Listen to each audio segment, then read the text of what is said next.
What's going on, guys? Welcome back to the channel. And today is a very special day because I proudly present an in-depth review of a Lamborghini Urus. Here's what the key fob looks like. Just focus on it for a second. Lock, tailgate, unlock, and then pushing the Lamborghini logo releases the emergency key. Pretty cool. Panic button on the rear. And this is a 2021 model. So without further ado, let's go ahead and fire it up. Let her run. Show you guys all the cool features on the interior as well as the exterior. Stepping on in, we do have a black and green interior with green stitching on the seat as well as the steering wheel.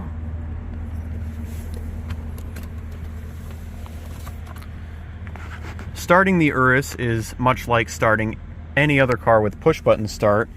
You have this fighter jet style flap here. You lift it up and then you can press the start button to turn on the ignition.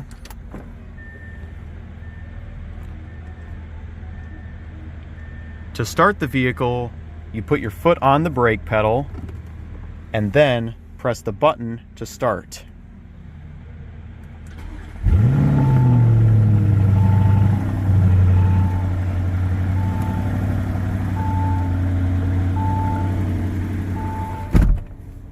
Sounds amazing.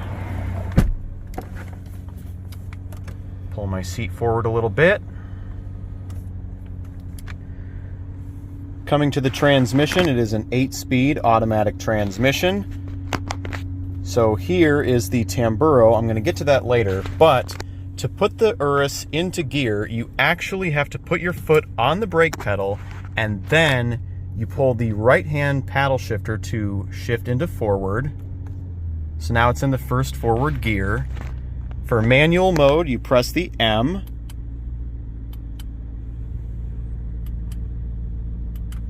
For neutral, you pull both paddle shifters at the same time. It's kind of hard to show on camera, but I'm going to do it the best I can. So there's neutral.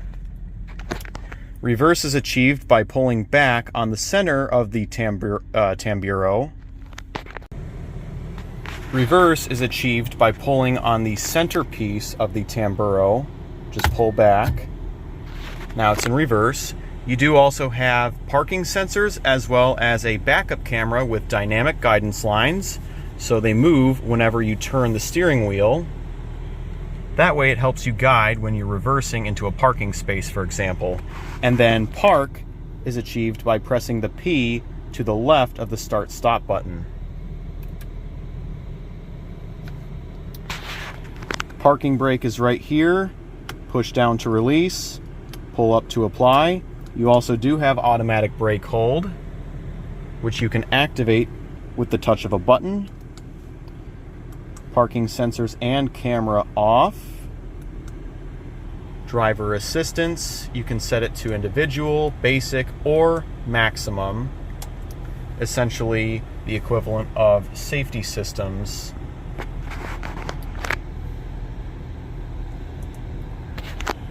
In the center, we have buttons for traction control off, hazards, as well as rear and max defrost. I'll talk about the infotainment displays later in the video, but for right now, I'm going to go ahead and turn on the lights, as well as the all-weather light and rear fog light, and the hazards.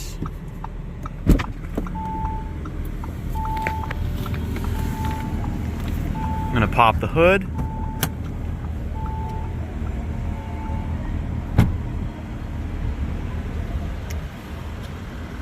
This does feature the 23-inch wheels on Pirelli P0 summer tires.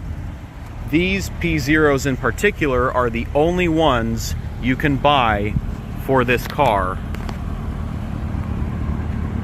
If you want different tires like Michelin Pilot Sport 4S's, for example, you would have to get a lower sized wheel like a 21 or 22. But anyway, here is the twin turbocharged V8. It's a 4-liter shared with the Porsche Cayenne. And this is good for 641 peak horsepower. Here we also have a jump port for if the car needed to be jumped. Coolant reservoir, ECU, ABS pump, permanent 4-wheel drive information.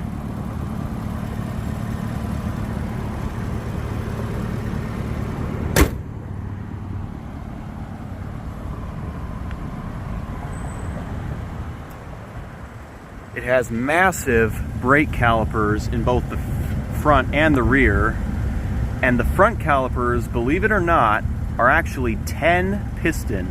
And look at the size, the monstrosity of those brake rotors. It doesn't get much better than this. Here is the fuel cap. No more than 10% ethanol in the blend and a minimum of 92 octane.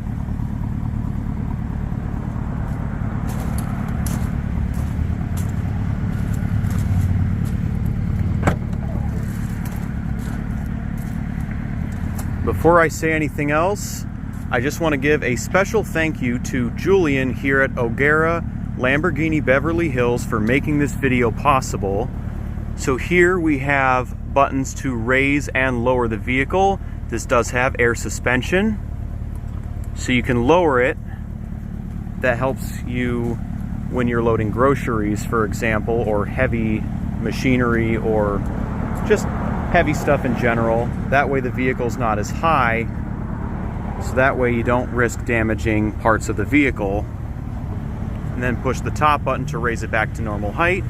This pilot light here means that the suspension has been lowered. It does have rear illumination, and then you also do have a cover so that way you can hide stuff in the trunk. You have buttons up here to close, and if you want to, when the vehicle is off, you can close and lock with just the push of one button.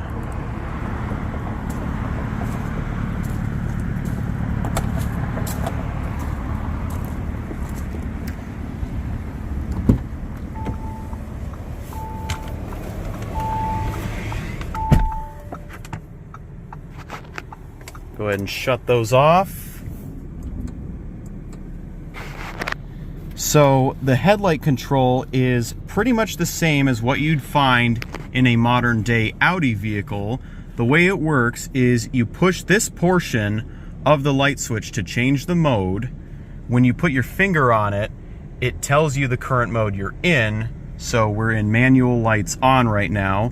If I just push it once, it goes into parking lights. As you can see, push again, that's all lights off, including daytime running lights. And then one push from off goes back to auto.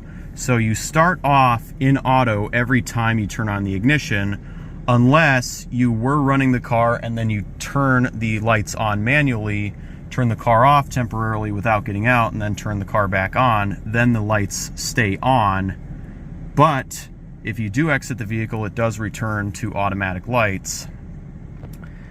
And on top of that, if you have automatic high beams set, as soon as the system returns to automatic lights, that setting is retained. So you push forward to change that setting in auto.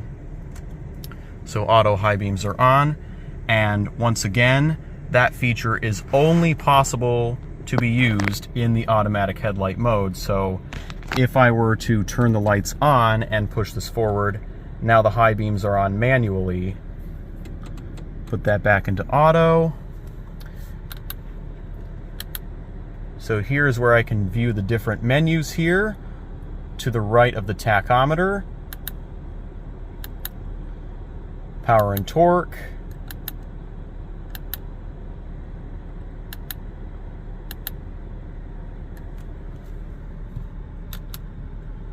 you can see your trip computer, sport displays, lap times, lap statistics, acceleration measure, reduced display, and you can also reset your trip.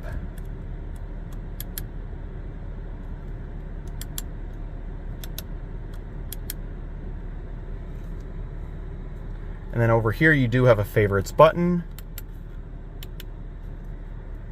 Behind the steering wheel, like I mentioned earlier, turn signals and high beam control.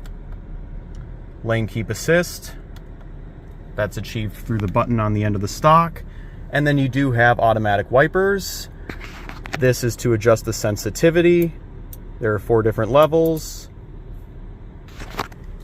Cruise control with adaptive distance measuring, set with this button. Pull back to resume, push forward to cancel, or turn it off. So if you push it forward halfway, cancels it. Push it forward all the way, it turns it off completely. And then, so halfway down is down 1 mile an hour. Likewise for up 1 mile an hour. But then if you push it down all the way, that decreases your speed by an increment of 5. So let's say you're going 38, push that down, now you're going 35. Likewise, you can go from 38 to 40 like that. So let's talk about some of the drive modes. We're currently in Strada mode. This is the normal street mode. This is usually the mode most Urus drivers are going to be driving in if they are not going to be driving in a fast or aggressive manner. But you can pull this anima control back to select sport mode. That also changes the liveliness of the exhaust and the engine RPMs, as well as the tachometer. It also changes to this nice orange color, and the ESC is tuned for sport. If I pull back again, that puts it into Corsa mode. This is the track mode. The RPMs go up to 1,000. The tachometer changes to a track-oriented one. So that way it goes all the way across the dash instead of in a circular motion. And then you also have this red theme with the ESC in Corsa. Then we also do have off-road modes. So Sabaya for sand, and then terrain or Terra for all-terrain, and then one more for Neve. This is the snow mode. All Uruses have snow mode with the exception of the Urus Performante. Now, let me show you something else cool after I get a few rev clips. So I'm gonna roll the window down, all 4 automatic windows by the way, rev it up a few times in Corsa mode. Not gonna rev it too much, just like 4 times.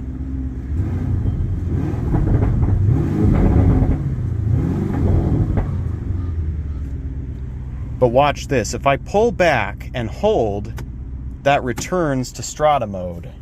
It also does feature heated rear view mirrors, and you can also fold them by turning it to this position. Child locks, lock and unlock here. You do have a pilot light for when the doors are locked. You also do have a custom ego mode. You pull back on this. Right now it's set as sport. You can change the powertrain characteristics as well as the steering and suspension characteristics. So you press this, and then on the display here, it tells you what you're setting it to. So smooth, medium, or sportive. Once again for the steering wheel. So for example, you can have the drivetrain be sportive and also the steering be comfortable. So let's set this as sport drive, comfort steering, and comfort suspension. Actually, we'll do medium on the steering. So that's what we have set ego mode as, and then you pull this to go back to Strada. So here we do have the AC, and it has its menu for when you press that up here on this screen. You can also set the rear climate control with this button, so you can turn that on or off. You can turn the whole system off, and you do have max AC as well. You do have ionization and perfume. or should I say the fragrance. You can adjust the intensity of it as well as the type, and you can also tell when you need a new cartridge, for example. That would go in the glove box. There's also the owner's manual. Love the Lamborghini badge right here. But anyway, we do have general settings, date and time, measurement, software information, dimming, heads-up display. You can have it display contents, set the height, set the brightness, as well as rotate the display to your liking.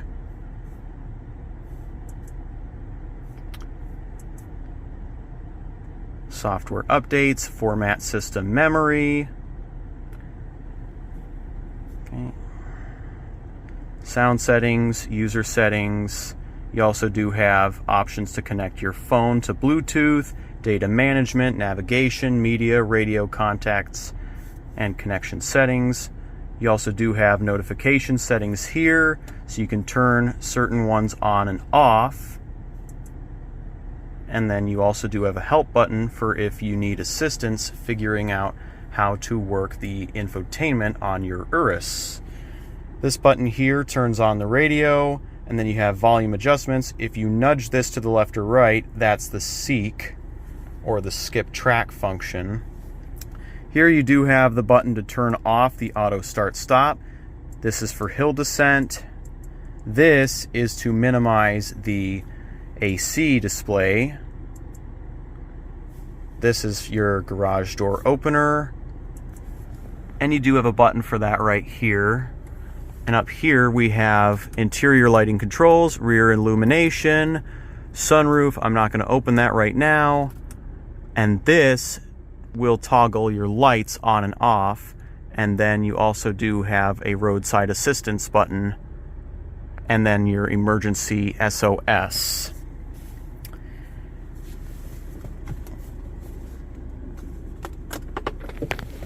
Wireless charging, very cool. All right, I think that just about wraps it up for the front, so let's go ahead and turn it off. And now I'm going to check out the rear of the Urus.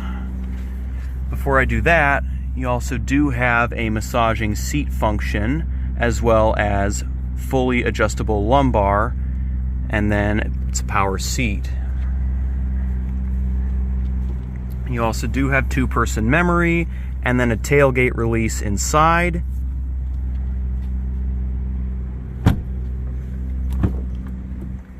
Stepping into the rear of the Urus, there's actually a pretty good amount of both legroom and headroom back here. You do have two LED lights for reading, fully automatic window control, and then a lock button back here. Air vents for the rear climate control. 12-volt power outlet, USB outlets. And then this can fold down for cup holders. Very, very cool. And the attention to detail is just amazing. Carbon fiber right there. But that just about wraps this up. So if you enjoyed this video, please leave a thumbs up, subscribe if you're new, turn on post notifications, do what you guys do best, and peace out until next time.